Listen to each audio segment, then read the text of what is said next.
En tant qu'Haïtien, vivant et travaillant en Haïti et pour Haïti, personne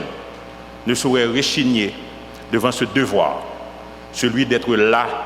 où le pays, la population ont besoin de nous. Il me faut souligner la nature exceptionnelle de ce comité qui aura la charge de planifier, coordonner toutes les ressources, quelle que soit leur provenance, un support au ministère de la Santé publique et de la population. Dans un contexte de tension exacerbée par le caractère de cette pandémie, nous sommes invités à préparer, organiser la logistique pour essayer de limiter les dégâts dans une guerre épouvantable contre un ennemi connu mais invisible, le Covid-19. Cette guerre que par la force des choses nous ne pouvons éviter, il nous faut donc tout faire pour minimiser ses impacts sur notre Haïti. Quand on voit ce qui se passe dans les pays avec des systèmes sanitaires réputés bien mieux structurés et disposant de moyens sans commune mesure avec le nôtre, il va nous falloir être innovants et apprendre de l'expérience des autres. Il nous faudra beaucoup d'humilité, d'abnégation, de solidarité, de sens du sacrifice et d'amour pour la patrie pour venir à bout de ce fléau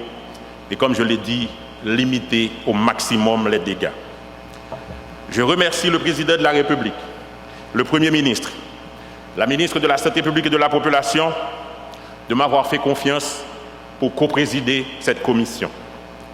Il y a une seule façon pour nous de gagner une bataille qu'on ne peut éviter, ou du moins d'en sortir sans trop de pertes, c'est de bien se préparer pour attaquer l'ennemi là où il est plus vulnérable,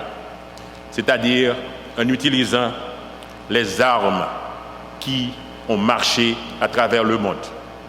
Le docteur Pape l'a rappelé, il nous faut revenir au basique, se laver les mains, laver les mains aussi souvent que possible, qu'aimer une distance physique entre nous, rester là qu'à nous le plus possible si nous n'avons pas rien d'essentiel, d'indispensable que nous avons besoin dans la rue, pas tousser dans les mains, pas tousser en face monde, mettez un mouchoir en papier devant bouche nous, devant nous les nappes tousser dans le coup de bras nous, et surtout, ça ne relève confinement. Il y a pile de monde qui a parlé, qui a dit que en Haïti, les gens ne peuvent pas faire confinement. Je ne sais pas qu'il y a un responsable en Haïti qui a une prétention pour dire que tout le monde est la caillou à 100%, 7 jours sur 7, 24 heures par jour. Non. Mais il faut que nous connaissions que même dans un contexte difficile, un confinement partiel, c'est-à-dire un pourcentage de monde qui est la caillou, il déjà permet qu'on diminue la transmission maladie par rapport à ça qui, malheureusement, pour une raison indispensable, a obligé pour la rue.